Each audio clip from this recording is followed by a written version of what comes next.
Welcome to Sanitha vlogs. ఇదిగో ఈరోజండి నేను అమ్మాళ్ళింటికి వెళ్ళి అక్కడ మామిడికాయలు దొరికితే మామిడికాయలు తెచ్చుకుని ఇదిగో నిలవకని ఇలాగా మొక్కలు కోసాను.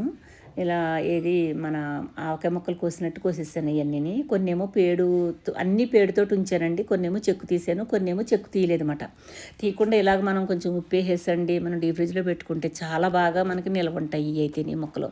ఈ మొక్కలు అయితే కనుక ఇలా పేడు తీయలేనియండి, మనం చేపల కూరల్లో అట్లలో వేసుకోవాలంటే కనుక చాలా బాగా ఉంటాయండి. కుదురుగా ఇంచకెక్కడ చితికిపోకుండా చక్కగా మొక్కలాగే ఉంటుంది అన్నమాట మరి నీసు కూరలు వేసుకున్నప్పుడు. అందుకని అలా కోసానండి. ఇదిగో ఉప్పు కూడా మరి పోయినసారి అయితే నేను ఎక్కువ వేసిన మళ్ళీ అసలు ఎంత కడిగినా సరే ముక్కకు పెట్టేసి ఉందండి. ఇప్పుడైతే నేను కొంచెం మరి తక్కువ వేసాను అనమాట. ఉప్పు అయితే కొంచెం తక్కువ వేసి ఇలాగా మనం జిప్లో కవర్లో కొన్ని లేకపోతే ఇలా ప్లాస్టిక్ డబ్బాలు ఉంటే ఇలా కూడా పెట్టేసుకుంటే అసలు భలే ఉంటాయండి. ఇప్పుడు మాంసం అయి పెట్టుకుంటే మనకు ముద్దలాగా అయిపోతుంది కదా గట్టిగాని, ఇది అలాగ అవ్వండి.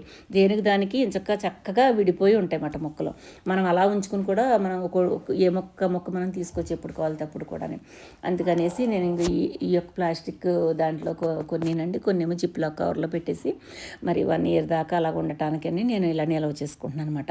ఇలా డీ ఫ్రిడ్జ్లో దాని పలంగా అలా పెట్టేస్తే సూపర్గా ఉంటాయండి. అసలు ఎక్కడ చెక్కు చెదరకుండా ఉంటాయన్నమాట. ఏదో చూసారు కదా. మరి మీకు నచ్చినట్లయితే మీరు కూడా ఇలా ట్రై చేసి చూడండి ఒకసారి. చాలా బాగుంటాయి అన్నమాట, అన్నిటికీ ఉపయోగపడతాయి.